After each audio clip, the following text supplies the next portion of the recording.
ਸਭ ਤੋਂ ਪਹਿਲਾਂ ਸਾਰੇ ਵੀਰਾਂ ਦਾ ਬਹੁਤ ਬਹੁਤ ਸਵਾਗਤ ਹੈ ਤੁਹਾਡੇ ਆਪਣੇ ਚੈਨਲ ਐਗਜ਼ਾਮ ਕੇਅਰ 14 ਦੇ ਵਿੱਚ। ਜਿਵੇਂ ਕਿ ਸਭ ਨੂੰ ਪਤਾ ਹੈ, ਮਾਸਟਰ ਕੈਡਰ ਦੀਆਂ ਪੋਸਟਾਂ ਆ ਚੁੱਕੀਆਂ ਨੇ ਅਤੇ ਆਪਾਂ ਬਿਲਕੁਲ ਬੇਸ਼ੱਕ ਤਿਆਰੀ ਸ਼ੁਰੂ ਕਰਨੀ ਹੈ। ਤਾਂ ਇਹਦੇ ਸੰਦਰਭ ਦੇ ਵਿੱਚ ਆਪਾਂ 6ਵੀਂ ਕਲਾਸ ਦੀ ਜਿਹੜੀ ਬੁੱਕ ਹੈ ਉਸ ਤੋਂ ਸ਼ੁਰੂ ਕਰ ਰਹੇ ਹਾਂ। ਇਹਦੇ ਵਿੱਚ ਇਤਿਹਾਸ ਕਾਲ, ਪ੍ਰਾਚੀਨ ਕਾਲ ਵਿੱਚ ਲੋਕਾਂ ਦੇ ਸਮਾਜ ਇਤਿਹਾਸ ਦੇ ਨਾਲ ਸੰਬੰਧਿਤ ਜਿਹੜੇ ਪ੍ਰਸ਼ਨ ਨੇਗੇ ਉਹ 6ਵੀਂ ਕਲਾਸ ਦੀ ਕਿਤਾਬ ਤੋਂ, ਜਿਹੜੀ ਪੰਜਾਬ ਬੋਰਡ ਦੀ ਹੈ, ਉੱਥੋਂ ਕਵਰ ਕਰਦੇ ਹਾਂ। ਤਾਂ ਪਹਿਲਾ ਚੈਪਟਰ ਹੈ, ਸ਼ੁਰੂ ਕਰਦੇ ਹਾਂ। ਵੀਡੀਓ ਦੇ ਅੰਤ ਤੱਕ ਬਣੇ ਰਹੋ। ਕਾਫੀ ਜਾਣਕਾਰੀ ਜੋ ਤੁਸੀਂ ਬੁੱਕ ਪੜ੍ਹਦੇ ਸਮੇਂ ਮਿਸ ਕਰ ਜਾਂਦੇ ਹੋ, ਆਪਾਂ ਉਹ ਚਰਚਾ ਕਰਨ ਦੀ ਕੋਸ਼ਿਸ਼ ਕਰਾਂਗੇ। ਚਲੋ ਸ਼ੁਰੂਆਤ ਕਰਦੇ ਹਾਂ। ਵੀਡੀਓ ਲਾਸਟ ਤੱਕ ਜ਼ਰੂਰ ਦੇਖਣਾ। ਤਾਂ ਸਭ ਤੋਂ ਪਹਿਲਾਂ ਆਪਣੇ ਕੋਲ ਚੈਪਟਰ ਹੈ ਜਿਹੜਾ ਉਹ ਕੀ ਹੈ, ਪ੍ਰਾਚੀਨ ਇਤਿਹਾਸ ਦਾ ਅਧਿਐਨ ਅਤੇ ਸਰੋਤ। ਛੇਤੀ ਜਿਹੀ ਗੱਲ, ਇਹਦੇ ਵਿੱਚ ਆਪਾਂ ਸਰੋਤਾਂ ਬਾਰੇ ਗੱਲ ਕਰਾਂਗੇ, ਕਿਹੜੇ ਕਿਹੜੇ ਸਰੋਤ ਆਪਾਂ ਨੂੰ ਮਿਲਦੇ ਨੇਗੇ। ਠੀਕ ਹੈ, ਇਹਦੇ ਵਿੱਚ ਪ੍ਰਾਚੀਨ ਕਾਲ ਦੇ ਇਤਿਹਾਸ ਦੇ ਵਿੱਚ ਅਧਿਐਨ ਕਰਦੇ ਹਾਂ ਤਾਂ ਆਪਾਂ ਨੂੰ ਦੱਸਦਾ ਹੈ ਕਿ ਮਨੁੱਖ ਸੁਰ ਦੇ ਵਿੱਚ ਕਿਵੇਂ ਰਹਿੰਦਾ ਸੀਗਾ। ਸਭ ਤੋਂ ਪਹਿਲਾਂ ਇਹੀ ਕੁਐਸਚਨ ਆਪਣੇ ਮਨ ਦੇ ਵਿੱਚ ਆਉਂਦਾ ਹੈ ਕਿ ਮਨੁੱਖ ਰਹਿੰਦਾ ਕਿਵੇਂ ਸੀਗਾ। ਠੀਕ ਹੈ, ਉਸ ਤੋਂ ਬਾਅਦ ਅਗਲੀ ਗੱਲ ਕੀ ਹੈ, ਇਹਦੇ ਨਾਲ ਕੀ ਹੈ, ਮਨੁੱਖ ਦੱਸਦਾ ਹੈ ਕਿ ਸਾਨੂੰ ਕਿਵੇਂ ਰਹਿੰਦਾ ਸੀ, ਉਹਦੇ ਨਾਲ ਸੱਭਿਅਤਾਵਾਂ ਦਾ ਵਿਕਾਸ ਹੋਇਆ। ਪਰ ਸ਼ਾਇਦ ਤੁਸੀਂ ਜਾਣਨਾ ਚਾਹੋਗੇ ਜੋ ਕੁਝ ਵੀ ਚੁੱਕਿਆ ਹੈ ਉਹਦੇ ਬਾਰੇ ਸਾਨੂੰ ਪਤਾ ਕਿਵੇਂ ਲੱਗਦਾ ਹੈ। ਇਤਿਹਾਸ ਭਵਿੱਖ ਲਈ ਅਤੀਤ ਦਾ ਅਧਿਐਨ ਜ਼ਰੂਰੀ ਹੈ, ਇਤਿਹਾਸ ਦਾ ਅਧਿਐਨ ਜ਼ਰੂਰੀ ਹੈ। ਠੀਕ ਹੈ, ਮਜ਼ਬੂਤ ਸਮਾਜ ਆਦਰਸ਼ ਦੀ ਸਥਾਪਨਾ ਕਰਨ ਵਾਸਤੇ ਵੀ ਇਹ ਜ਼ਰੂਰੀ ਹੈ। ਠੀਕ ਹੈ, ਕहीं ਨਾ ਕਹੀਂ ਜਿਵੇਂ ਅੱਜ ਦੀ ਵਰਤਮਾਨ ਸਥਿਤੀ ਦੇ ਵਿੱਚ ਅਸੀਂ ਕਿਵੇਂ ਪਹੁੰਚੇ ਹਾਂ, ਇਹ ਵੀ ਕਿਤੇ ਨਾ ਕਿਤੇ ਸਾਨੂੰ ਇਤਿਹਾਸ ਹੀ ਦੱਸਦਾ ਹੈ। ਹੁਣ ਇਹ ਬੁੱਕਸ ਆ ਮਹੱਤਵਪੂਰਨ ਹੈ, ਇਹ ਚੀਜ਼ਾਂ ਸਾਨੂੰ ਪੜ੍ਹਨੀਆਂ ਚਾਹੀਦੀਆਂ ਨੇ। ਹੈਰੋਡੋਟਸ ਨੂੰ ਇਤਿਹਾਸ ਦਾ ਪਿਤਾਮਾ ਕਿਹਾ ਜਾਂਦਾ ਹੈ। ਠੀਕ ਹੈ, ਇੱਥੇ ਇੰਨਾ ਕੁ ਮਹੱਤਵਪੂਰਨ ਗੱਲ ਲਿਖੀ ਹੋਈ ਹੈ ਕਿ ਜਿਹੜਾ ਇਤਿਹਾਸ ਦਾ ਪਿਤਾ ਕੌਣ ਹੈ, ਹੈਰੋਡੋਟਸ। ਹਿਸਟੋਰੀਆ, ਇਹ ਤਾਂ ਸਾਡਾ ਇੱਕ ਇੱਥੋਂ ਇਹ ਚੀਜ਼ ਵੀ ਰੱਖਣਾ ਚਾਹੀਦਾ, ਇਤਿਹਾਸ ਯੂਨਾਨੀ ਭਾਸ਼ਾ ਦਾ ਸ਼ਬਦ ਹੈ। ਸਿੱਧਾ ਸਿੱਧਾ ਕਈ ਵਾਰੀ ਪੁੱਛ ਲਿਆ ਜਾਂਦਾ ਹੈ ਪੇਪਰ ਦੇ ਵਿੱਚ, ਇਤਿਹਾਸ ਕਿਹੜੀ ਭਾਸ਼ਾ ਦਾ ਸ਼ਬਦ ਹੈ, ਤਾਂ ਕੀ ਹੈ, ਯੂਨਾਨੀ ਭਾਸ਼ਾ ਦਾ। ਅਤੇ ਇਤਿਹਾਸ ਦਾ ਪਿਤਾ ਕੌਣ ਹੈ, ਹੈਰੋਡੋਟਸ। ਤਾਂ ਨੈਕਸਟ ਪੇਜ 'ਤੇ ਚੱਲਦੇ ਹਾਂ। ਤਾਂ ਇਹਦੇ ਵਿੱਚ ਵੀ ਹੁਣ ਵੰਡ ਆਪਾਂ ਨੂੰ ਸਭ ਨੂੰ ਪਤਾ ਹੀ ਹੈ, ਇਤਿਹਾਸ ਦੀ ਵੰਡ ਪੂਰਵ ਇਤਿਹਾਸ ਅਤੇ ਇਤਿਹਾਸ। ਪੂਰਵ ਇਤਿਹਾਸ ਕਿਹੜਾ ਹੈ, ਜਿਹਦਾ ਸਾਡੇ ਕੋਲ ਕੋਈ ਲਿਖਤੀ ਵੇਰਵਾ ਹੈ ਹੀ ਨਹੀਂ, ਉਹਨੂੰ ਆਪਾਂ ਪੂਰਵ ਇਤਿਹਾਸ ਕਹਿ ਦਿੰਦੇ ਹਾਂ ਜਾਂ ਪੂਰਵ ਕਾਲ ਉਹਨੂੰ ਕਹਿ ਦਿੰਦੇ ਹਾਂ। ਇਤਿਹਾਸ ਜਿਹਦੇ ਸਾਡੇ ਕੋਲ ਕੁਛ ਨਾ ਕੁਛ ਲਿਖਤੀ ਵੇਰਵੇ ਹੈਗੇ ਆ, ਉਹਨੂੰ ਆਪਾਂ ਇਤਿਹਾਸ ਕਹਿ ਦਿੰਦੇ ਹਾਂ, ਜਿਹੜਾ ਅੱਜ ਅਸੀਂ ਪੜ੍ਹਦੇ ਹਾਂ। ਉਸ ਤੋਂ ਬਾਅਦ ਸਾਨੂੰ ਬਹੁਤ ਸਾਰੀ ਜਾਣਕਾਰੀ ਮਿਲਦੀ ਹੈ ਸਥਾਨਾਂ ਤੋਂ, ਲੋਕਾਂ ਤੋਂ, ਮਿਤੀਆਂ ਤੋਂ। ਇਤਿਹਾਸ ਦੇ ਵਿੱਚ ਇਹ ਲਿਖਤੀ ਵੇਰਵੇ ਹੀ ਨੇ ਸਾਨੂੰ ਜਿਹੜੀਆਂ। ਹੁਣ ਸ਼ੁਰੂ ਦੇ ਵਿੱਚ ਕਹਿੰਦੇ ਕਿ ਮਨੁੱਖ ਕਿੱਥੇ ਰਹਿੰਦਾ ਸੀਗਾ, ਗੁਫਾਵਾਂ, ਜਾਨਵਰਾਂ ਦੀਆਂ ਗੁਫਾਵਾਂ ਦੇ ਵਿੱਚ ਰਹਿੰਦਾ ਸੀਗਾ। ਇਹ ਪ੍ਰਸ਼ਨ ਬਹੁਤ ਵਾਰੀ ਉੱਠਦਾ ਹੈ, ਕਈ ਵਾਰੀ ਪੇਪਰ ਦੇ ਵਿੱਚ ਅਸੀਂ ਕਨਫਿਊਜ਼ ਹੋ ਜਾਂਦੇ ਹਾਂ ਕਿ ਮਨੁੱਖ ਕਿੱਥੇ ਰਹਿੰਦਾ ਸੀਗਾ। ਸ਼ੁਰੂ ਦੇ ਵਿੱਚ ਜਾਨਵਰਾਂ ਦੀਆਂ ਗੁਫਾਵਾਂ ਦੇ ਵਿੱਚ। ਠੀਕ ਹੈ, ਜਾਂ ਫਿਰ ਰੁੱਖ ਵੀ ਉਹਦਾ ਕਈ ਵਾਰ ਸਹਾਰਾ ਹੁੰਦੇ ਸੀਗੇ। ਕੱਚਾ ਮਾਸ ਖਾ ਲੈਂਦਾ ਸੀਗਾ। ਹੌਲੀ ਹੌਲੀ ਘਰ ਬਣਾਉਣੇ ਸਿੱਖੇ, ਖੇਤੀ ਪੈਦਾ, ਅੱਗ ਬਾਲਣੀ ਸਿੱਖੀ, ਆਵਾਜਾਈ ਵਾਹਨ ਪ੍ਰਯੋਗ ਕੀਤਾ, ਚੀਜ਼ਾਂ ਜਿਹੜੀਆਂ ਆਸ ਪਾਸ ਦੇਖਦੇ ਹਾਂ ਸਾਰੀਆਂ ਜਾਣਕਾਰੀ ਪ੍ਰਾਪਤ ਕਰਨ ਲਈ। ਅੱਜ ਦੀ ਅਵਸਥਾ 'ਚ ਸਾਨੂੰ ਲੱਖਾਂ ਸਾਲ ਲੱਗੇ ਨੇਗੇ। ਮਨੁੱਖ ਰੋਚਕ ਨਹੀਂ ਸਗੋਂ ਗਿਆਨ ਵਿੱਚ ਵਾਧਾ ਕਰਨ ਵਾਲੇ ਵੀ ਹੈ। ਹੁਣ ਇੱਥੇ ਪ੍ਰਸ਼ਨ ਉੱਠਦਾ ਹੈ, ਪ੍ਰਾਚੀਨ ਕਾਲ ਦੇ ਵਿੱਚ ਮਨੁੱਖ ਕਿੱਥੇ ਰਹਿੰਦਾ ਸੀਗਾ। ਇਹ ਸਿੱਧਾ ਤੌਰ 'ਤੇ ਕਈ ਵਾਰ ਪੇਪਰ ਦੇ ਵਿੱਚ ਹੀ ਪੁੱਛ ਲਿਆ ਜਾਂਦਾ ਹੈ। ਹੁਣ ਪ੍ਰਾਚੀਨ ਕਾਲ ਦੇ ਵਿੱਚ ਸਾਨੂੰ ਪਤਾ ਲੱਗ ਗਿਆ ਜਾਨਵਰਾਂ ਦੀਆਂ ਗੁਫਾਵਾਂ ਦੇ ਵਿੱਚ। ਦੂਜਾ ਪ੍ਰਸ਼ਨ ਆਪਾਂ ਦਿਮਾਗ ਦੇ ਵਿੱਚ ਆਉਂਦਾ ਕਿ ਪਹਿਲਾਂ ਵਾਪਰੀਆਂ ਨੇ, ਫਿਰ ਅਸੀਂ ਜਾਣਦੇ ਕਿਵੇਂ ਹਾਂ। ਜਾਣਬੁੱਝ ਕੇ ਅਣਜਾਣੇ ਵਿੱਚ ਕਿਸੇ ਅਤੇ ਛੱਡ ਜਾਂਦੇ ਜਿੱਥੇ ਅਸੀਂ ਜਾਣਕਾਰੀ ਦੇ ਬਾਰੇ ਪਤਾ ਲਗਾਉਂਦੇ ਹਾਂ। ਠੀਕ ਹੈ, ਇਤਿਹਾਸ ਦੇ ਸਰੋਤਾਂ ਤੋਂ ਸਾਨੂੰ ਜਾਣਕਾਰੀ ਮਿਲਦੀ ਹੈ। ਹੁਣ ਇਹ ਘਟਨਾਵਾਂ ਨੇ, ਉਹਨਾਂ ਦੇ ਵਿੱਚ ਸਾਨੂੰ ਕਦੇ ਕਿਵੇਂ ਲੱਗਿਆ, ਕੁਛ ਨਾ ਕੁਛ ਇਹੋ ਜਿਹੀਆਂ ਘਟਨਾਵਾਂ, ਇਹੋ ਜਿਹੇ ਐਵੀਡੈਂਸ ਪਿੱਛੇ ਰਹਿ ਜਾਂਦੇ ਨੇਗੇ, ਜਿਹਦੇ ਤੋਂ ਪਤਾ ਲੱਗਦਾ ਹੈ ਕਿ ਇਹ ਇਤਿਹਾਸ ਦੇ ਵਿੱਚ ਕੀ ਕੁਛ ਵਾਪਰਿਆ ਹੋਇਆ। ਤਾਂ ਹੁਣ ਜਾਣਕਾਰੀ ਸੰਬੰਧਿਤ ਨੇ ਸਾਡੇ ਕੋਲ ਪੁਸਤਕਾਂ, ਸਾਹਿਤਕ ਸਰੋਤ, ਪ੍ਰਾਚੀਨ ਖੰਡਰ ਆਦਿ। ਇਹਨਾਂ ਨੂੰ ਪੁਰਾਤੱਤਵ ਸਰੋਤ ਕਿਹਾ ਜਾਂਦਾ ਹੈ। ਇਹ ਸ਼ਬਦ ਦੇ ਉੱਪਰ ਵੀ ਜ਼ਰੂਰ ਧਿਆਨ ਰੱਖਣਾ। ਪੁਰਾਤੱਤਵ ਸਰੋਤ ਦੇ ਵਿੱਚ ਇਹਨਾਂ ਦੇ ਵਿੱਚ ਕਈ ਵਾਰ ਦਿੱਤਾ ਜਾਣਾ ਪੁਸਤਕਾਂ, ਸਾਹਿਤਕ, ਪ੍ਰਾਚੀਨ ਖੰਡਰ ਅਤੇ ਹੋਰ ਵਸਤਾਂ, ਇਹ ਸਾਰੀਆਂ ਪੁਰਾਤੱਤਵ ਸਰੋਤ ਨੇ। ਸਾਹਿਤਕ ਸਰੋਤ ਦੇ ਵਿੱਚ ਹੁਣ ਇੱਥੇ ਦੇਖੋ, ਪੁਰਾਤੱਤਵ ਸਰੋਤ ਪਹਿਲਾਂ ਕਰ ਲਿਆ, ਹੁਣ ਆਪਣਾ ਸਾਹਿਤਕ ਸਰੋਤ ਹੁਣ ਆਪਾਂ ਨੇ ਇੱਥੇ ਗਿਆ। ਇਹਦੀ ਵੀ ਹੁਣ ਅੱਗੇ ਕੀ ਹੈ, ਵੇਦ, ਬ੍ਰਾਹਮਣ ਗ੍ਰੰਥ, ਅਰਣਯ, ਉਪਨਿਸ਼ਦ, ਸੂਤਰ, ਮਹਾਂਕਾਵਿ, ਰਾਮਾਇਣ, ਮਹਾਂਭਾਰਤ, ਪੁਰਾਣ, ਇਹ ਸਾਰੇ ਕੀ ਨੇਗੇ, ਸਾਹਿਤਕ ਸਰੋਤ ਨੇਗੇ। ਬੋਧੀਆਂ ਅਤੇ ਜੈਨੀਆਂ ਦੀਆਂ ਗ੍ਰੰਥਾਂ ਵੀ ਨੇ, ਠੀਕ ਹੈ। ਉਸ ਤੋਂ ਬਾਅਦ ਧਰਮ ਤੋਂ ਸਮਕਾਲੀਨ ਘਟਨਾਵਾਂ ਦੀ ਜਾਣਕਾਰੀ ਮਿਲਦੀ ਹੈ, ਲਿਖੀਆਂ ਗਈਆਂ ਨੇ ਨਿਯਮ ਕਾਨੂੰਨਾਂ ਬਾਰੇ ਵੀ ਬਹੁਤ ਸਾਰੀ ਜਾਣਕਾਰੀ ਮਿਲਦੀ ਹੈ, ਕਿਉਂਕਿ ਕਿਤੇ ਨਾ ਕਿਤੇ ਇਹ ਜਿਹੜੇ ਧਰਮ ਸ਼ਾਸਤਰ ਲਿਖੇ ਗਏ ਸੀਗੇ ਜਾਂ ਗ੍ਰੰਥ ਲਿਖੇ ਗਏ ਸੀਗੇ ਉਸ ਟਾਈਮ ਦੇ ਰਾਜਿਆਂ ਦੇ ਵਿਰੁੱਧ ਕਈ ਵਾਰ ਇਹਨਾਂ ਦੇ ਵਿੱਚ ਗੱਲਾਂ ਲਿਖਣ ਤੋਂ ਕੋਤਾਹੀ ਵਰਤੀ ਹੈ। ਹੁਣ ਧਰਮ ਸ਼ਾਸਤਰ ਕਿਹਾ ਜਾਂਦਾ ਹੈ, ਮਨੂ ਸਮ੍ਰਿਤੀ ਹੋ ਗਿਆ, ਠੀਕ ਹੈ, ਜਿਵੇਂ ਕੌਟਲਿਆ ਦਾ ਸ਼ਾਸਨ ਬਾਰੇ ਅਰਥ ਸ਼ਾਸਤਰ।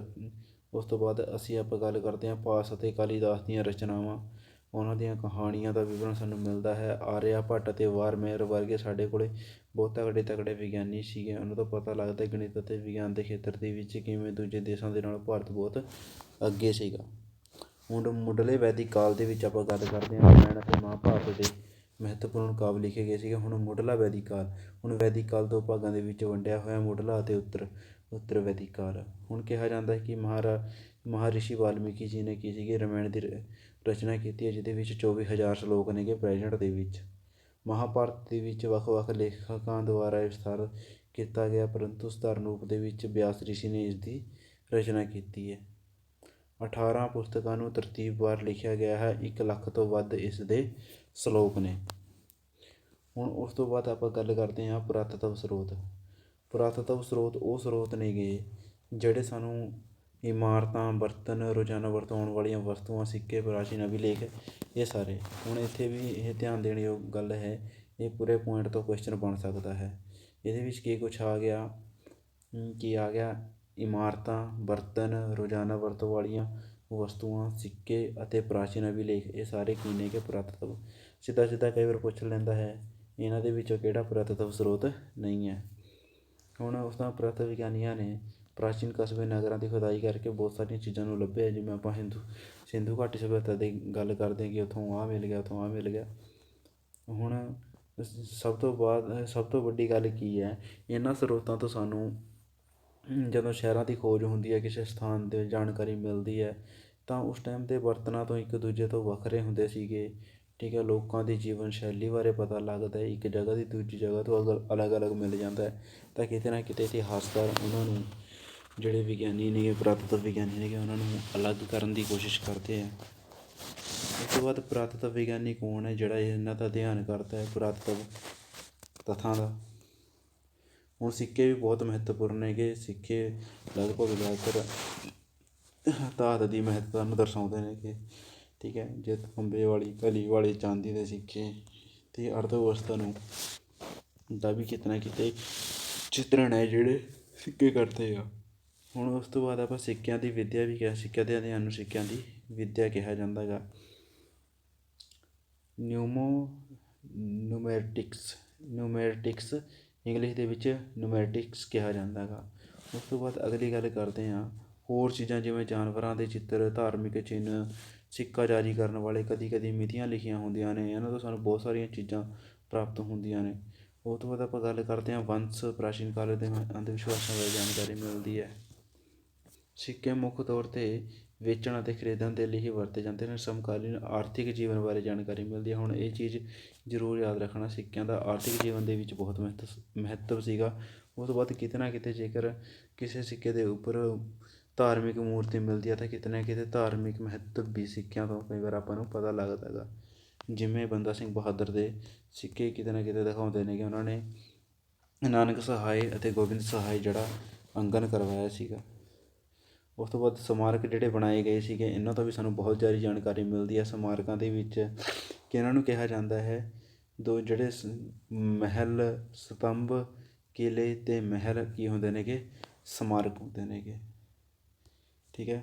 ਪ੍ਰਾਚੀਨ ਭਾਰਤੀ ਸਮਾਰਕਾਂ ਦੇ ਵਿੱਚ ਨਾਲੰਦਾ ਯੂਨੀਵਰਸਿਟੀ ਦੇ ਖੰਡਰ ਨੇਗੇ, ਅਸ਼ੋਕ ਦਾ ਸਾਂਚੀ ਦਾ ਸਤੂਪ ਹੈਗਾ, ਸਤੰਭ ਹੈਗਾ, ਇਹ ਸਾਰੇ। ਹੁਣ ਇੱਥੇ ਵੀ ਕੁਐਸਚਨ ਬਣ ਸਕਦਾ ਆਪਣੇ ਕੋਲ ਕਿ ਸਤੰਭ, ਕਿਲ੍ਹੇ ਜਾਂ ਮਹਿਲ, ਇਹਨਾਂ ਦੇ ਵਿੱਚੋਂ ਕਿਹੜਾ ਸਮਾਰਕ ਹੈ। ਤਾਂ ਸਤੰਭ, ਕਿਲ੍ਹੇ, ਮਹਿਲ, ਇਹ ਸਾਰੇ ਕੀ ਨੇਗੇ, ਸਮਾਰਕਾਂ ਦੇ ਵਿੱਚ ਸ਼ਾਮਿਲ ਕੀਤੇ ਜਾਂਦੇ ਆ। ਹੁਣ ਇਹ ਸਾਂਚੀ ਦਾ ਸਤੂਪ ਬਹੁਤ ਮਹੱਤਵਪੂਰਨ ਕੁਐਸਚਨ ਬਣਦਾ ਹੈ, ਅਸ਼ੋਕ ਦੁਆਰਾ ਬਣਾਇਆ ਗਿਆ ਸੀਗਾ ਇਹ, ਅਤੇ ਭਾਰਤ ਦਾ ਸਭ ਤੋਂ ਵੱਡਾ ਸਤੂਪ ਇਸ ਨੂੰ ਕਿਹਾ ਜਾਂਦਾ ਹੈ। ਬੋਧੀਆਂ ਦੇ ਨਾਲ ਸੰਬੰਧਿਤ ਹੈ, ਬੌਧ ਧਰਮ ਦੇ ਨਾਲ ਇਹ ਸੰਬੰਧਿਤ ਹੈ। ਉਸ ਤੋਂ ਬਾਅਦ ਅਗਰ ਸ਼ਿਲਾਲੇਖ ਦੀ ਗੱਲ ਕਰਦੇ ਹਾਂ ਤਾਂ ਸ਼ਿਲਾਲੇਖ ਚਟਾਨਾਂ ਜਾਂ ਪੱਥਰਾਂ, ਤਾਂਬੇ ਦੀਆਂ ਪਲੇਟਾਂ, ਤਖਤੀਆਂ, ਦੀਵਾਰਾਂ ਦੇ ਉੱਪਰ ਲਿਖੇ ਜਾਂਦੇ ਸੀਗੇ। ਇਤਿਹਾਸ ਦੇ ਮਹੱਤਵਪੂਰਨ ਸਰੋਤ ਨੇਗੇ। ਇਹਨਾਂ ਦੇ ਅਧਿਐਨ ਨੂੰ ਪੁਰਾ ਲੇਖ ਵਿੱਦਿਆ ਵੀ ਕਿਹਾ ਜਾਂਦਾ। ਇਹ ਬਹੁਤ ਮਹੱਤਵਪੂਰਨ ਤੱਥ ਹੈਗਾ ਕਿ ਇਹ ਤੋਂ ਪੁੱਛ ਲਿਆ ਜਾਂਦਾ ਪੁਰਾ ਲੇਖ ਵਿੱਦਿਆ ਕੀ ਹੈ, ਠੀਕ ਹੈ, ਜਾਂ ਕਿਤੇ ਕਿਤੇ ਇਹਨਾਂ ਦੀ ਜਾਣਕਾਰੀ ਸਾਨੂੰ ਮਿਲਦੀ ਸੀਗੀ। ਉਸ ਤੋਂ ਬਾਅਦ ਆਪਾਂ ਗੱਲ ਕਰਦੇ ਹਾਂ ਪ੍ਰਸਿੱਧ ਸਮਰਾਟ ਅਸ਼ੋਕ ਨੇ ਵੀ ਬਹੁਤ ਸਾਰੀਆਂ ਵਿਸ਼ਾਲ ਚਟਾਨਾਂ ਦੇ ਉੱਪਰ ਖੁਦਵਾ ਕੇ ਪੂਰੇ ਦੇਸ਼ ਦੇ ਵਿੱਚ ਇਹਨਾਂ ਦੇ ਬਾਰੇ ਚਰਚਾ ਕੀਤੀ ਸੀਗੀ।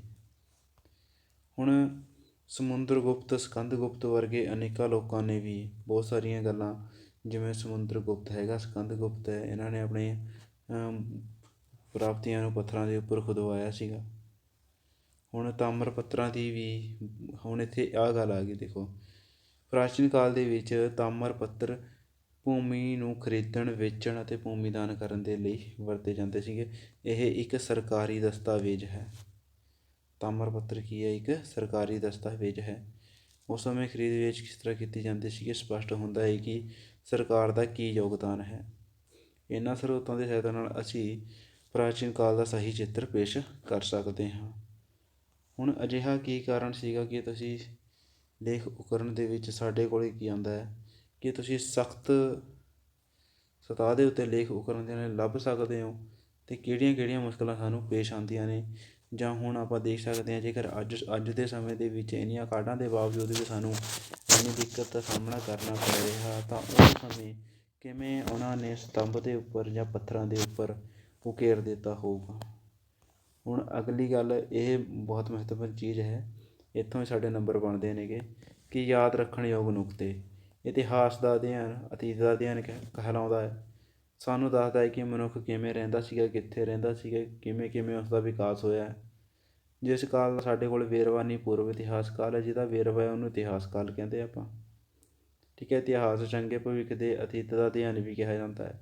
ਜਿਹੜੇ ਵਿਅਕਤੀ ਇਤਿਹਾਸ ਨੂੰ ਲਿਖਦੇ ਨੇ ਇਤਿਹਾਸਕਾਰ ਹੈ। ਅਸੀਂ ਜਾਣਕਾਰੀ ਮਿਲਦੀ ਹੈ ਪ੍ਰਾਚੀਨ ਸਿੱਕੇ, ਸਮਾਰਕ, ਸਿਲਾਲੇਖ ਆਦਿ, ਇਹ ਸਾਰੇ ਕੀ ਨੇਗੇ, ਪੁਰਾਣੇ ਸਿੱਕੇ ਸਾਨੂੰ ਇੱਥੋਂ ਪ੍ਰਾਪਤ ਹੁੰਦੇ ਆ। ਹੁਣ ਇਹ ਪ੍ਰਸ਼ਨ ਤੁਸੀਂ ਆਪਣੇ ਆਪ ਕਰ ਲਿਓ, ਜਿਹੜੀਆਂ ਖਾਲੀ ਥਾਵਾਂ ਨੇ। ਤਾਂ ਮਿਲਦੇ ਆ ਨੈਕਸਟ ਚੈਪਟਰ ਦੇ ਵਿੱਚ। ਤਾਂ ਵੀਡੀਓ ਨੂੰ ਅੰਤ ਤੱਕ ਦੇਖਣ ਦੇ ਲਈ ਧੰਨਵਾਦ, ਅਤੇ ਇਹਨਾਂ ਦਾ ਮਿਲਾਨ ਜ਼ਰੂਰ ਕਰ ਲਿਓ। ਜਿਵੇਂ ਆਪਾਂ ਕਹਿ ਸਕਦੇ ਹਾਂ, ਆਰਿਆ ਭੱਟ ਵਿਗਿਆਨੀ ਸੀਗਾ। ਉਸ ਤੋਂ ਬਾਅਦ ਅਰਥ ਸ਼ਾਸਤਰ ਕੌਟਿਲਿਆ ਦੇ ਨਾਲ ਸੰਬੰਧਿਤ ਹੈ। ਸਾਮਵੇਦ ਵੇਦ ਹੈ। ਰਾਮਾਇਣ ਇੱਕ ਮਹਾਂਕਾਵਿ ਹੈ। ਉਸ ਤੋਂ ਬਾਅਦ ਅਗਲੀ ਗੱਲ ਆਪਾਂ ਕਰ ਲੈਂਦੇ ਹਾਂ, ਜਿਹੜੀ ਮਨੂ ਸਮਰਿਤੀ ਇੱਕ ਧਰਮ ਸ਼ਾਸਤਰ ਦਾ ਗ੍ਰੰਥ ਹੈ। ਆਰਣਯਕ ਵੈਦਿਕ ਸਾਹਿਤ ਦਾ ਹਿੱਸਾ ਨਹੀਂ ਹੈ, ਬਿਲਕੁਲ ਗਲਤ ਆ। ਸਿੱਕੇ ਇਤਿਹਾਸ ਦਾ ਸਰੋਤ ਨਹੀਂ ਹਨ, ਇਹ ਵੀ ਗਲਤ ਹੈ। ਅਸ਼ੋਕ ਨੇ ਆਪਣਾ ਸੰਦੇਸ਼ ਸਤੰਭਾਂ 'ਤੇ ਖੁਦਵਾਇਆ, ਬਿਲਕੁਲ ਠੀਕ ਆ। ਤਾਂ ਇਹ ਕਿਤੇ ਨਾ ਕਿਤੇ ਸਾਡੇ ਲਈ ਬਹੁਤ ਮਹੱਤਵਪੂਰਨ ਜਾਣਕਾਰੀ ਹੈ, ਅਤੇ ਇਹ ਖਾਲੀ ਥਾਂ ਵੀ ਤੁਸੀਂ ਭਰ ਸਕਦੇ ਹੋ। ਤਾਂ ਉਮੀਦ ਕਰਦੇ ਹਾਂ ਵੀਡੀਓ ਵਧੀਆ ਲੱਗੀ ਹੋਊਗੀ, ਤਾਂ ਵੱਧ ਤੋਂ ਵੱਧ ਲੋਕਾਂ ਦੇ ਨਾਲ ਇਸ ਨੂੰ ਸ਼ੇਅਰ ਕਰੋ। ਤਾਂ ਮਿਲਦੇ ਹਾਂ ਆਪਣੇ ਨੈਕਸਟ ਵੀਡੀਓ ਦੇ ਵਿੱਚ। ਤਦ ਤੱਕ ਲਈ ਧੰਨਵਾਦ।